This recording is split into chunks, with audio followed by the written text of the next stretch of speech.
Chers compatriotes, bonjour. J'ai décidé de m'adresser à vous aujourd'hui suite à la conférence de presse du président du bloc libéral. S'il a le mérite d'avoir initié le débat, je suis profondément déçu de la qualité de sa prestation. Car, pour moi, ce qu'il a dit frise même le mensonge. Mais je vous laisse écouter, après on revient. On a dit par exemple que le président de la République nomme à toutes les fonctions civiles et militaires. Mais il nomme, il y a des critères qui n'ont jamais été utilisés. La compétence, l'intégrité, l'expérience. Qu'est-ce qu'on recherche pour nommer? Le clientélisme. Quand vous êtes insulteur public dans les réseaux sociaux, vous êtes bien à être nommé. Il y a beaucoup d'insulteurs publics.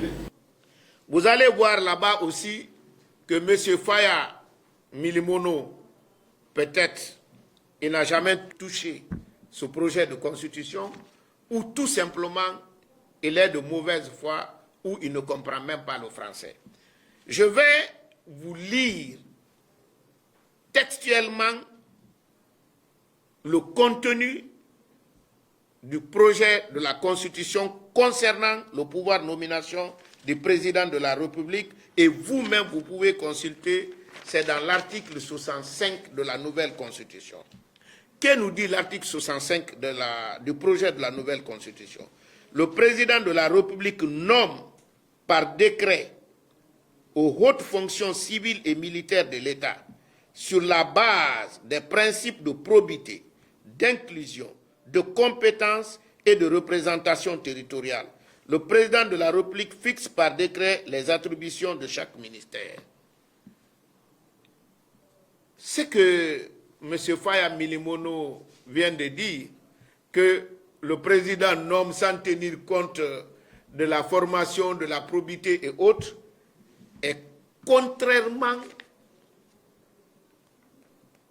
à ce qui est dans cette constitution. Vous-même, je vous demande d'aller lire pour savoir s'il dit vrai ou s'il est en train de mentir. D'ailleurs, puisque nos textes juridiques sont d'inspiration française, je vous dirai que cette constitution-là est de loin en avance sur la constitution française. Parce que le pouvoir de nomination est consacré par la Constitution française dans son article 13. L'article 13 de la Constitution française dispose seulement que le président de la République nomme à tous les emplois civils et militaires. Alors qu'en Guinée, on parle de la compétence, on parle de la probité, on parle même de la représentation territoriale. Et même si cela même ne suffit pas, il faut passer devant le Sénat pour faire approuver votre nomination. Et il y a une fausseté, un mensonge que beaucoup de ceux qui font la promotion de cette constitution sont en train de dire aux Guinéens. Ils sont en train de dire aux Guinéens que si la constitution là est adoptée, l'enseignement sera gratuit, l'éducation sera gratuite. C'est pas vrai. Ça a existé même dans la constitution d'Ahmed Sékou Touré en 58. La gratuité de l'éducation. Venons de suivre le président du bloc libéral en parlant de l'article concernant la gratuité de l'enseignement en Guinée. Mais ce qu'il oublie, l'innovation par rapport à cette disposition, c'est du fait que dès après l'adoption de cette nouvelle constitution, obligation est faite à tous ceux qui ont des enfants de les envoyer dès l'âge de 5 ans et de les maintenir à l'école, quelles que soient les raisons, jusqu'à l'âge de 17 ans. Donc, voir mes enfants maintenant entre les véhicules en train de vendre au moment des cours devient criminel, passible à une condamnation. C'est ce qu'il ne comprend pas. Je viens de l'écouter quand il dit que ça a été toujours repris dans toutes les constitutions. Je voudrais dire à mon frère qu'on ne réinvente pas les roues. Élaborer une nouvelle constitution ne veut pas dire qu'il faut jeter tous les articles, comme celui qui jetterait l'eau du bain et le bébé. Mais c'est de consolider les acquis, changer ce qui n'a pas marché et améliorer. Et dans cet article, c'est ce qui a été amélioré. Mais il fait une grande confusion entre le texte et la réalité du terrain. Le texte consacre quand même la gratuité. La réalité du terrain, c'est une autre. Et là, on ne peut pas l'imputer au général Mamadi Doumbouya. Parce qu'il n'était pas là avant. C'est à partir de l'adoption de cette constitution et pendant une certaine période, on verra l'essentiel. Mais ce qui est décevant, c'est le fait que celui qui est président du bloc libéral pense que même l'enseignement privé doit être gratuit. Là, c'est une déception. En partant de l'article 72, c'est pour vous dire qu'il ne sait même pas ce qu'il est en train de dire. Comment la mort d'un président de la République peut provoquer l'instabilité constitutionnelle? Est-ce que si un président de la République meurt, en le remplaçant, il faut mettre une nouvelle constitution? C'est ce qu'on appelle l'instabilité constitutionnelle. Donc il ne comprend même pas ce qu'il dit. Mais revenons sur l'esprit. L'article 72 nous dit qu'en cas de vacance du pouvoir, le président de l'Assemblée ou le président du Sénat assure l'intérim et organise les élections 60 jours au moins ou 120 jours au plus, n'est-ce pas? Hein? Oui. Mais est-ce que ceux qui ont écrit cette constitution, ils sont dans l'esprit de Dieu? Parce que quelqu'un peut être élu aujourd'hui, il prête serment demain, après-demain, Dieu le rappelle. Dans les 3 mois ou 4 mois qui vont suivre, la Guinée doit aller aux élections. Vrai ou faux? Eh bien, si ça trouve que le malheur ne vient jamais seul, celui qui va être encore élu à l'issue de ces élections spéciales, lui aussi, il décède 1 mois après sa prise de fonction. Dans les 4 mois, il faut encore aller aux élections.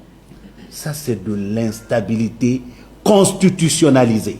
Lui, en tant que président du bloc libéral, qu'est-ce qu'il propose en cas de vacance de pouvoir? Parce qu'il dit, est-ce que ceux qui ont rédigé cette constitution-là, ils sont avec Dieu pour dire combien d'années celui qui va être élu va faire au pouvoir? Lui, maintenant, il n'a qu'à nous dire quelle est la possibilité où il a-t-il des canaux pour communiquer avec Dieu pour dire il faut mettre telle personne, peut-être lui fera 50 ans ou 70 ans. Mais quand même, c'est ahurissant. En tout cas, on attend sa proposition par rapport aux vacances de pouvoir. Mais il n'a qu'à apprendre ce qu'il dit de l'instabilité constitutionnelle, c'est qu'il n'a rien compris.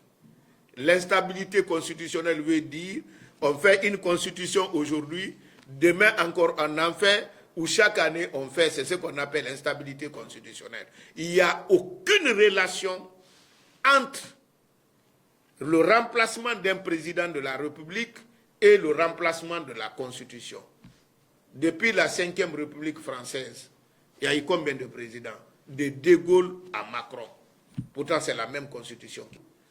Je voudrais maintenant vous dire, puisque vous avez écouté tout ce qu'il a dit, ce n'est pas à moi de vous dire qu'il est en train de dire des contre-vérités.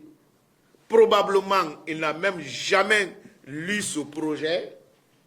Ce qui l'intéresse, c'est de chercher à salir l'homme providentiel, le général Mamadi Doumbouya, qui a le mérite de nous doter une constitution qui nous ressemble et nous rassemble. Une constitution où il y a beaucoup d'innovations que, compte tenu du temps, je ne vais pas reprendre ici. Mais j'ai une seule certitude. M. Faya Milimono est un habitué de fait qui critique dans l'espoir de vous lancer des défis pour vous amener à l'appeler pour négocier. Voilà la stratégie de M. Faya Milimono avec le pouvoir du président Alpha Condé. Mais je crois, quand il s'agit du général Mamadi Doumbouya, il s'est largement trompé. Parce que le général Mamadi Doumbouya, ce n'est pas un homme où on peut lancer un défi pour l'amener à courir derrière vous. Lui, il est là pour le peuple. Il est là pour satisfaire le peuple. Et je demande au CNRD d'éviter ce clientélisme qui avait caractérisé la politique en Guinée. C'était des gens qui sont critiques le matin, le soir, ils sont au palais. Ce qui a mené à dire, vous vous rappelez la phrase de monsieur le président de l'UFR, Sidya Touré, quand il parlait des jardiniers. Quelqu'un, malheureusement, qui était très critique, s'est retrouvé nez à nez avec M. Sidya au palais Sécoutouré. Il était obligé de glisser entre les fleurs pour ne pas se voir, pour ne pas se laisser voir. Mais malheureusement, le coup était parti, il était vu. Et le lendemain, M. Sidya Touré a parlé du jardinier. Je vais dire à M. Faya Milimono 3 choses, il n'a qu'à les retenir. C'est très important. Quand on est docteur, on n'est pas obligé de tout connaître. Mais on a l'obligation de parler de ce qu'on connaît seulement. Deuxièmement, quand on est opposant, il faut l'être avec conviction. Et toute critique doit être objective, mais pas des débats de caniveau et de contre-vérités. Troisièmement, il doit être sûr d'une chose. La Guinée, avec le général Mamadi Doumbouya, c'est le bonheur partagé. Et même Dieu ne le laissera pas tomber. Je vous remercie.